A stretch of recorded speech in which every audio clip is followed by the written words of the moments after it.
అందరి నమస్కారం. రాష్ట్ర ప్రజలకి, శ్రేయ ప్రజలకి, ప్రతి ఒక్కళ్ళకి అరే బాబు, సోదరా, నీవెవరో కూడా తెలియదు. ఒక మాట చెప్తా విను. తెలుగుదేశం జెండా రంగు మారలేదు. ఆయన ఇచ్చిన హామీలు అమలు పరుస్తూనే ఉన్నాడు. అవి మారలేదు. మీ బుద్ధి మారింది, మీ గుణం మారింది. ఆయన భాష స్టైల్ మారలేదు, మీ భాష స్టైల్ మారింది. ఏంటి మద్దతు తీసుకునే వాళ్ళతో ఆంధ్ర రాష్ట్రంలో ఏ నిర్ణయమైనా, మరి వాళ్ళతో ఏ నిర్ణయం తీసుకున్నా చంద్రబాబు గారు చెప్తూనే ఉన్నాడు కదా. ఒక్కసారి ఆలోచించుకొని మాట్లాడు సోదరా. తుది నిర్ణయం మీలాగా మాట మార్చటం, మాట మార్చి మడమ తిప్పటం అటువంటిది ఏముండదు చంద్రబాబు గారికి.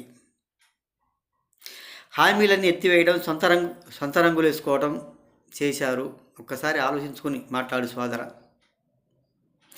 మాట మార్చిన, హామీలు మార్చిన వాళ్ళు ఎవరు? హామీలు పూర్తిగా నెరవేర్చారా మీరు? మీ వైఎస్ఆర్సీ పార్టీలో మీ జగన్మోహన్ రెడ్డి గారు ఏం లేదు కదా. ఎప్పటికైనా టీడీపీ ఒకేలా ఉంటుంది. ఎవరితో మద్దతు కలుపుకున్న ఆ నిర్ణయం చంద్రబాబు నాయుడు గారిదేను.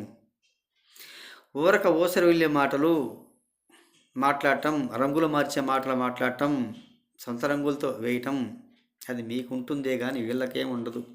ఒక్కసారి ఆలోచించుకో సోదర. ఆయన ఎప్పుడు ఒకేలా ఉంటాడు, ఒకేలా మాట్లాడతారు. మాట మార్చడు, మడమ తిప్పడు. మాట మార్చడం, మడమ తిప్పడం, మోసం చేయడం మీ ప్రభుత్వానికి, మీ పార్టీకి, మీ వైసీపీ పార్టీకి ఉంటుంది. చంద్రబాబు గారికి ఏమి ఉండదు. ఒక్కసారి ఆలోచించుకో. ఏది ఏమైనా ఎలా మాట్లాడతావో, ఏ విధంగా మాట్లాడతావో ఒక్కసారి ఆలోచించుకోవాల్సిందిగా. సొంత క్యారెక్టర్ తయారు చేసుకోవడం ఎప్పటికైనా ఎవరికి ఏముండదు. ఆయన సొంత క్యారెక్టర్తోనే మాట్లాడుతుంటారు, సొంతంగానే మాట్లాడతారు. ఒక్కసారి ఆలోచించుకోవాల్సిందిగా. ఎప్పటికైనా ఏ రోజుకైనా కానీ, ఎప్పుడైనా కానీ టీడీపీ ఒకేలా ఉంటుంది, ఒకేలా ఉంటాడు, ఒకేలా మాట్లాడతారు. ఎవరితో మద్దతు తీసుకున్నా, ఎవరిని మద్దతు కలుపుకున్నా ఆయన సొంత నిర్ణయంతో మాట్లాడుకుంటారు, సొంత నిర్ణయంతో తీసుకుంటారు. ఒక్కసారి ఆలోచించు సోదరా.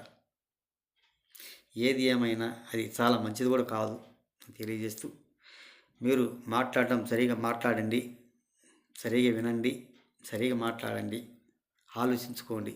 ఇటువంటి పనికి మాలిన మాటలు మాట్లాడుకుంటూ ఏదో ప్యాకేజ్ తీసుకుంటూ ఈ వైసీపీ గురించి మాట్లాడటం సహజమైనది కూడా కాదు. రాష్ట్ర అభివృద్ధి కోసం పాటుపడండి. రాష్ట్ర అభివృద్ధి కానివ్వండి. ఇలా అడ్డుదిడ్డాల మాటలు మాట్లాడుకుంటే రాష్ట్ర ప్రజలు ఊరుకోరు నాయన. ఒక్కసారి ఆలోచించుకోవాల్సిందిగా ప్రతి ఒక్కళ్ళకి హృదయపూర్వక ధన్యవాదాలు.